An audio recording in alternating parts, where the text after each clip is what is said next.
नमस्कार, मैं श्यामगिरी। आप देख रहे हैं टीएफडी इंडिया न्यूज 24। टीएफडी इंडिया न्यूज 24 में आप सभी दर्शकों का स्वागत है।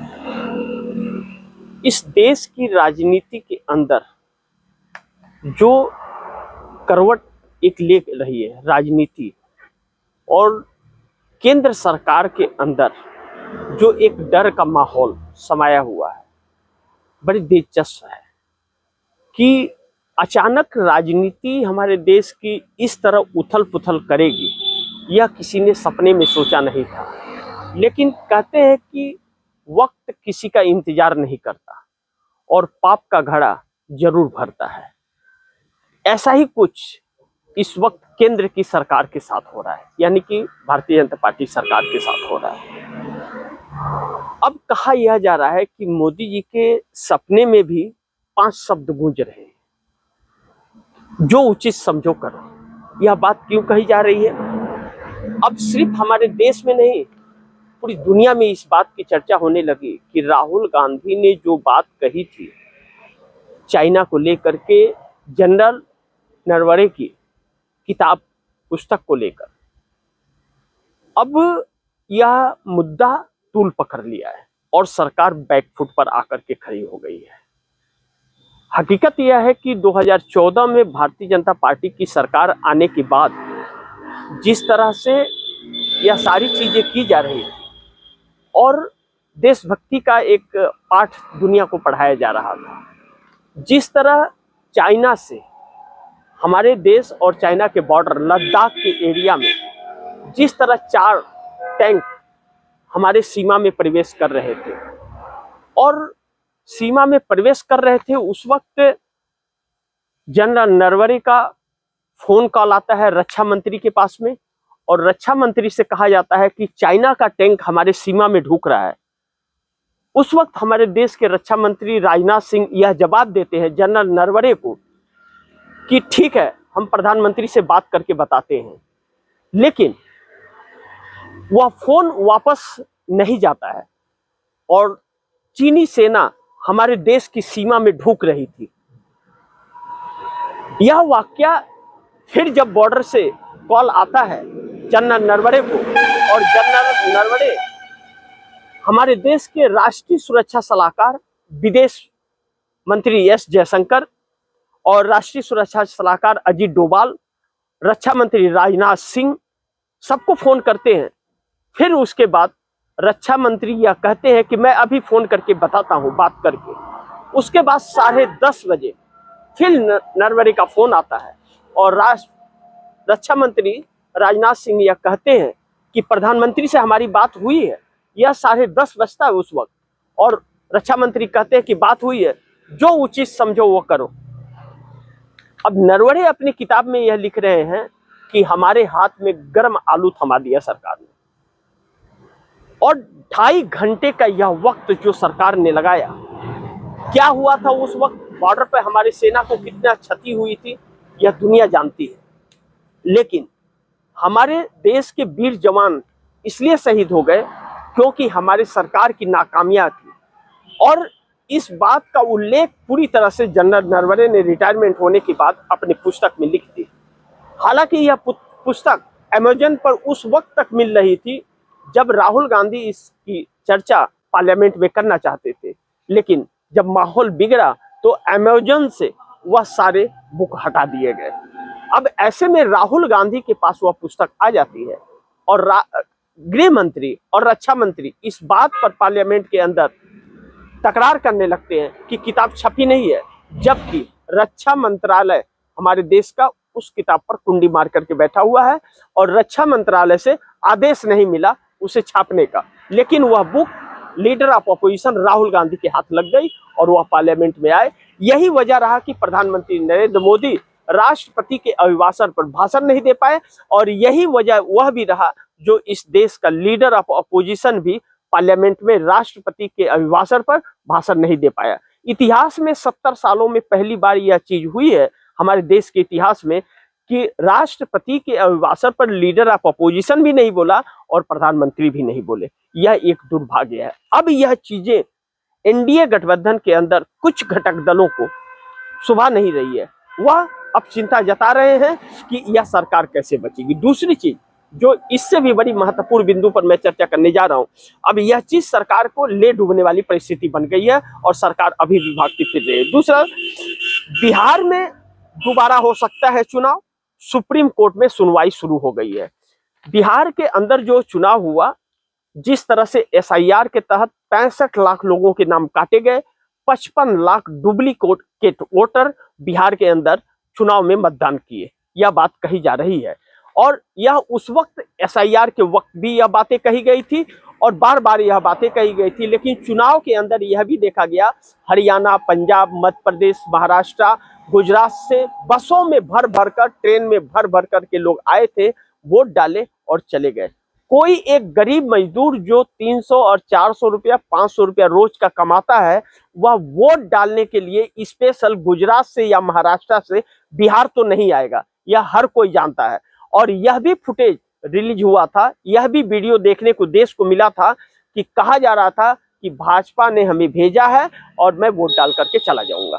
तो एक मजदूर अपनी मजदूरी छोड़ करके वोट डालने आ रहा है, तो सोचिए कि कितने पैसे खर्च हुए होंगे और वह पैसे कौन दिया। दूसरी चीज, अब इन सभी चीजों को प्यारेलाल गर्ग ने कुछ अफसरों के साथ मिलकर के 27 पन्ने का एक रिपोर्ट तैयार किया है, जिसमें यह कहा जा रहा है कि 102 विधानसभा की सीटें बिहार के अंदर इंडिया गठबंधन से एनडीए ने चुरा लिया है। इंडिया गठबंधन से एनडीए ने चुरा लिया। फिर ध्यान से समझिए, 102 विधानसभा की सीटें इंडिया गठबंधन से एनडीए ने चुरा लिया है। अब यह बात अगर कोर्ट में उस रिपोर्ट के आधार पर साबित हो जाती है, तो बिहार के चुनाव रद्द हो जाएंगे और उस वक्त नीतीश कुमार को इस्तीफा देंगे। अब नीतीश कुमार भारतीय जनता पार्टी का साथ भी छोड़ना चाह रहे हैं और उनके पास 12 सांसद है। एक तरफ वोट चोरी का आरोप लग रहा है और पश्चिम बंगाल में भी यही चल रहा है। उत्तर प्रदेश के अंदर भी 3 करोड़ वोट काट दिए गए हैं। 1 करोड़ 22 लाख लोगों को यह आदेश दिया गया है कि आप अपनी नागरिकता साबित करो, नोटिस दिया गया है। बीएलओ का बुरा हाल है, प्रेशर है वोट काटने का। यह सारी प्रक्रिया जो चल रही है सवालों के घेरे में है, लेकिन न्यायपालिका इस पर लीपापोती करता हुआ नजर आ रहा है। कोई भी फैसला इस पर नहीं दे रहा है। लेकिन बिहार का यह प्रूफ भारतीय जनता पार्टी के लिए मुश्किल पैदा कर सकता है। अब ऐसे में नीतीश कुमार भारतीय जनता पार्टी का साथ कहीं ना कहीं छोड़ते हुए नजर आ रहे हैं। ध्यान रखिएगा आप दर्शक। उसके बाद महाराष्ट्र में बीजेपी सरकार संकट में पड़ गई है, क्योंकि अजीत पवार के दोनों बेटे शरद पवार से मिलने गए थे। सुनेत्रा पवार के डिप्टी सीएम बनने के बाद शरद पवार डिप्टी सीएम का शपथ के वक्त नहीं गए, उसके बाद मिलने भी नहीं गए। लेकिन अब वह दोनों परिवार कहीं ना कहीं एक होता हुआ नजर आ रहा है। जब एकनाथ शिंदे और अजीत पवार के सपोर्ट से महाराष्ट्र की सरकार चल रही थी, 57 विधानसभा की सीटें एकनाथ शिंदे के पास और 41 अजीत पवार के पास। अब यह सीटें मिला करके भारतीय जनता पार्टी के पास बहुमत का आंकड़ा था। हालांकि 145 सीटों वाले विधानसभा के अंदर भारतीय जनता पार्टी के पास 131 है, 14 बहुमत के आंकड़े से कम है। ऐसे में बीएमसी के अंदर भी भारतीय जनता पार्टी काफी कम है, क्योंकि उसके पास 87 है। तकरीबन 29 से 30 सीटों की कमी है बीएमसी में मेयर बनाने के लिए भी। ऐसे में अगर एकनाथ शिंदे भारतीय जनता पार्टी का साथ छोड़ रहे हैं और अजीत पवार की पत्नी सुनेत्रा पवार भी अगर भारतीय जनता पार्टी का साथ छोड़ करके और एनसीपी शरद पवार के पास चली जाती है, तो महाराष्ट्र की सरकार बीएमसी के साथ साथ महाराष्ट्र की सरकार भी गिर जाएगी। ऐसे में 8 सांसदों जो एक अजीत पवार के पास है और 7 एकनाथ शिंदे के पास है, दिल्ली केंद्र सरकार भी संकट में आकर के खड़ी हो जाएगी। ऐसे में महाराष्ट्र की राजनीति गरमा गई है और एकनाथ शिंदे और एनसीपी अजीत पवार पार्टी के अंदर दोनों में टकराव इस वक्त जारी है। अब कहा जा रहा है कि सुनेत्रा पवार जैसे डिप्टी सीएम बनती हैं, 25,000 करोड़ रुपए का उनके ऊपर घोटाले का आरोप लग जाता है। हालांकि यह आरोप बहुत पहले लगा हुआ है, आज का नहीं है। वह सरकारी बैंक और जमीन खरीद बेच की है वह कहा जाता है कि मनी लॉन्ड्रिंग केस है, लेकिन इसके पहले यह चीजें तूल नहीं पकड़ी थी, लेकिन डिप्टी सीएम बनते ही यह तूल पकड़ ली, तो वह अब भारतीय जनता पार्टी का दामन छोड़ते हुए नजर आ रही है। ध्यान रखिएगा। तीसरा, बीजेपी सरकार मुश्किल में, चंद्रबाबू नायडू कुछ बड़ा फैसला कर सकते हैं। यह बात कहा जा रहा है कि ऐलान बहुत जल्द कर सकते हैं। जैसा कि मैंने पिछले कार्यक्रम में आप दर्शकों को बताया था कि चंद्रबाबू नायडू खासा नाराज है और चंद्रबाबू की नायडू की नाराजगी लगातार बढ़ती जा रही है। लेकिन जिस तरह सदन के अंदर अब कांग्रेस के कुछ महिलाओं का जो जिक्र किया गया और कि प्रधानमंत्री के ऊपर हमला करना चाहते हैं, यह अब मुद्दा बहुत ज्यादा तूल पकड़ रहा है। अब स्पीकर ओम बिरला इसमें बहुत बुरी तरह से फंस गए हैं। वह पतली गली से जो निकलना चाहते थे और प्रधानमंत्री को बचाना चाहते थे, वह और उतने ही मजबूती से फंस गए हैं। अब उनसे विपक्ष जवाब मांग रहा है कि आप बताओ कि कौन है वह व्यक्ति, और अगर यह हकीकत है तो यह बहुत चिंताजनक है। जैसा मैंने पिछले कार्यक्रम में आप दर्शकों को बताया था कि हमारे देश में 144 करोड़ जनता जब 543 पार्लियामेंट में नेता चुन करके भेजती है, सांसद चुन करके भेजती है, तो उसमें 272 बहुमत का आंकड़ा होता है, और वहां पर अगर सुरक्षित नहीं है कोई, तो फिर कहां सुरक्षित हो सकता है इतनी सिक्योरिटी के बाद। तो यह अब स्पीकर ओम बिरला भी फंस गए। अब चंद्रबाबू नायडू इस पर रिएक्शन लेते हुए नजर आ रहे हैं कि अगर पार्लियामेंट से इस तरह से अगर भेदभाव किया जा रहा है, तो किसी के ऊपर भी यह अपना यह हथियार जिस तरह से इस्तेमाल करेंगे, यह इस्तेमाल किसी के भी साथ कर सकते हैं, वह एनडीए गठबंधन के घटक दलों के साथ भी कर सकते हैं। ऐसे में चंद्रबाबू नायडू अब भारतीय जनता पार्टी का साथ कहीं न कहीं छोड़ते हुए नजर आ रहे हैं, जो भारतीय जनता पार्टी के लिए शुभ संकेत तो बिल्कुल नहीं दे रहा है। दूसरी चीज जो बड़ी महत्वपूर्ण है, अब बिहार में नीतीश कुमार बुरी तरह फंस गए, उनकी सरकार फंस गई है, सरकार बर्खास्त हो सकती है। और दूसरी चीज, चंद्रबाबू नायडू कभी भी समर्थन वापसी का ऐलान कर सकते हैं, क्योंकि अब इतने घिर गए कि जो 5 शब्दों में घिरे हैं, प्रधानमंत्री की देशभक्ति सामने आई है, जो उचित समझो वो करो, जनरल नरवणे की किताब से जो चाइना बॉर्डर की देशभक्ति तार तार हो गई। लेकिन शंकराचार्य भी इनकी मुसीबतें बढ़ाते हुए नजर आ रहे हैं, जो हुआ था उत्तर प्रदेश के अंदर। लेकिन शंकराचार्य और योगी आदित्यनाथ की जो ठनी थी और केंद्र नेतृत्व उसमें जो चुप बैठा था, इससे इनके हिंदुत्व पर भी असर पड़ा है और इनके कोर वोटर इनसे दूर हो रहे हैं। अब ऐसे में आप दर्शक यह देख लीजिए, अगर मैं लोकसभा की बात करूं, मोदी सरकार की बात करूं, तो चंद्रबाबू नायडू के 16, 2 पवन कल्याण के 18, 12 नीतीश कुमार के 30 और 7 एकनाथ शिंदे के 37 और 1 अजीत पवार के 38 सांसद एनडीए गठबंधन का साथ छोड़ते हुए नजर आ रहे। और ऐसा हुआ तो उसमें चिराग पासवान भी शामिल होंगे, जयंत चौधरी, अनुप्रिया पटेल, जीतन राम मांझी, यह सब शामिल हो सकते हैं। ऐसे में इंडिया गठबंधन की सरकार बनती नजर आ रही है। लेकिन बीएमसी के अंदर एकनाथ शिंदे को फुल सपोर्ट इंडिया गठबंधन कहीं न कहीं दे रहा है, और अब केंद्र की सरकार बुरी तरह से फंस गई है। सरकार भागती फिरती नजर आ रही है, लेकिन सरकार को विपक्ष चक्रव्यूह में फांस रखा है, सरकार निकल नहीं पा रही है।